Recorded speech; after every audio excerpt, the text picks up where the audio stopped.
Hey, clinical folks. So in this, I'm just going to walk you briefly through the behavioral model of therapy and then direct you to videos that'll be helpful to look over for it. So there are three main theories of learning. And if you've taken abnormal or theories of personality or even intro, this will all sound familiar to you. But I always find it's helpful to review. So we have classical conditioning, that's from Pavlov. We have operant or instrumental conditioning, that's from B.F. Skinner. And then modeling and observational learning, and that's Bandura. So classical conditioning is the old Pavlov and his dogs. So you have a unconditioned stimulus, something like food, that creates an unconditioned response. So in this case, Pavlov's classic studies, it was when there's food, the dog drools. It actually is the start of digestion. Pavlov was actually studying digestion and just sort of happened across this behavioral thing. But yeah, the idea is your saliva starts the digestion. It's a natural thing. You don't control it. But what he discovered you can do is you can pair what he originally called a neutral stimulus, which in his case, he did a whole bunch of different things. Tones is what we typically think of with bells, but he also did it with lights, metronomes, things like that. So we'll use the tone, the bell, as the example. So you start with something that's neutral and you do it with the food every time. And then you get the drooling because the dog is responding to the food. But eventually what Pavlov discovered is you can do it so that just with the bell, the dog starts drooling, right? So this unconditioned stimulus or neutral stimulus, the neutral stimulus suddenly becomes a conditioned stimulus, and that creates things. And so basically the way he discovered this, which is kind of funny, is that like the dogs would start drooling just when they saw the person who fed them or like heard their footsteps. So that's why he was like, what if I tried something else? So how does this produce abnormal behavior? Well, it may be that there is, an unconditioned stimulus, some sort of fear. Maybe you were the example here, like mugged, right? That's going to create fear. But there was a previously neutral stimulus, the street you were walking down, right? That becomes conditioned because of this threat. So now whenever you walk down that street, you experience fear. And so the idea within behavioral therapy is like, we want to try to disconnect that. All right. So operant conditioning is Skinner. Skinner up in the corner. He looks like you would expect a nerdy scientist to look like, right? And so the idea here is that the likelihood of a response is increased or decreased by virtues of its consequences. So he talked about reinforcement and punishment. And I'm going to actually try something here I haven't tried before, which is using the whiteboard feature. On Zoom. So we'll see how this goes. You all are my first experiment. Woo! It's like anytime you try to draw on a computer, nothing is perfect, but that's okay. We don't need this to be perfect. We just need it to simulate me writing on the board. All right. So what we're going to have is reinforcement. We'll just call that R, and we'll have punishment. Okay. And then we'll have positive and negative. This is something that often trips people up, and that's one of the reasons why I'm actually walking you all through this, is because a lot of times people get kind of stuck on like the idea of positive punishment is weird, right? So with something positive, you're always adding something that wasn't there before. So example that's often given for a reward, a reinforcement is a reward. So like basic dog training, right? It's behavioral. So the dog sits, they get a treat. Woohoo! So you're adding something positive and you want the behavior to happen more, right? So when we give a dog a treat, to try to get it to sit more often, right? We're using positive reinforcement. Now, you can also do negative reinforcement. When you do negative reinforcement, you're going to take something away that the person doesn't want. I'm going to write negative, but, you know, maybe, actually, let me use the eraser. Oh, there's an eraser. Exciting, right? Maybe instead, what you want is to, we'll say unwanted. You're taking away something that's unwanted. This has a typing feature, I just used that.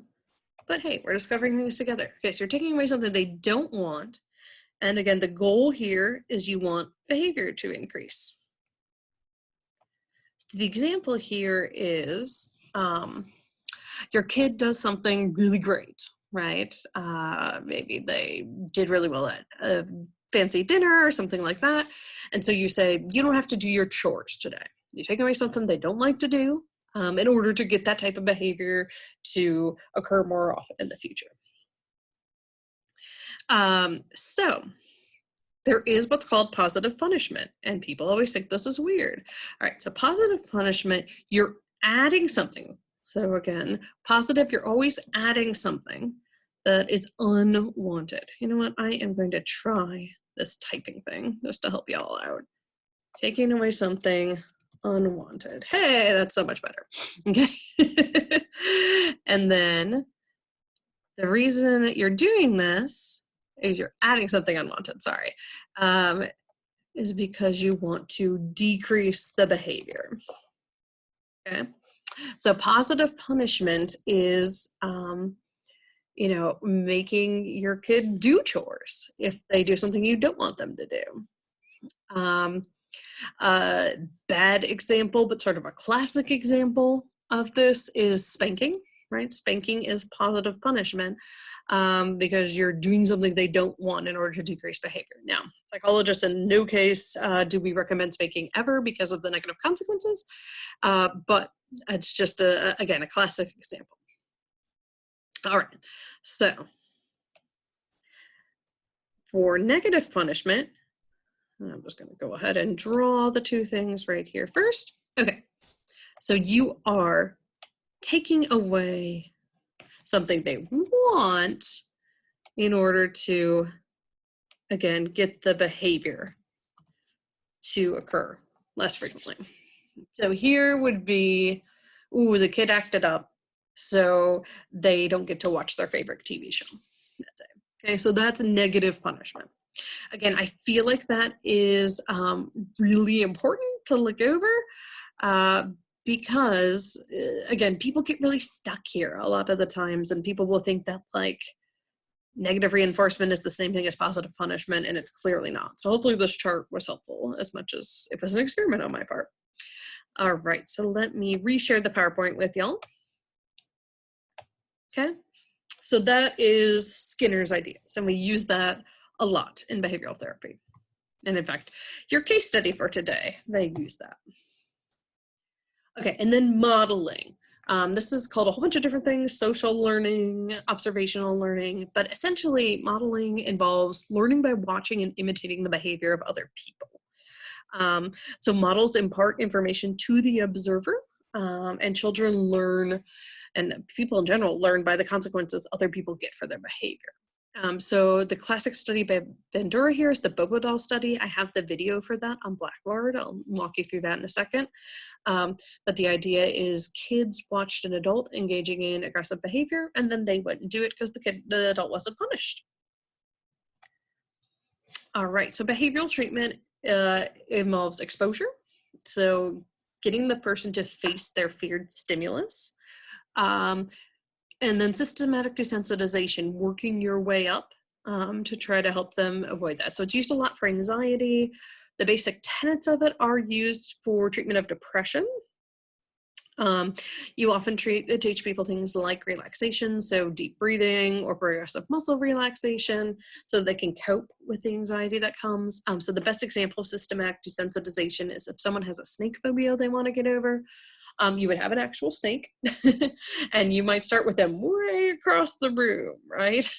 And then they work their way up to maybe standing next to the cage and eventually holding it. And a lot of times behavioral therapy would include modeling by the therapist of holding the snake. Now you would use something like a boa constrictor that doesn't actually have poison and couldn't actually harm the person clearly.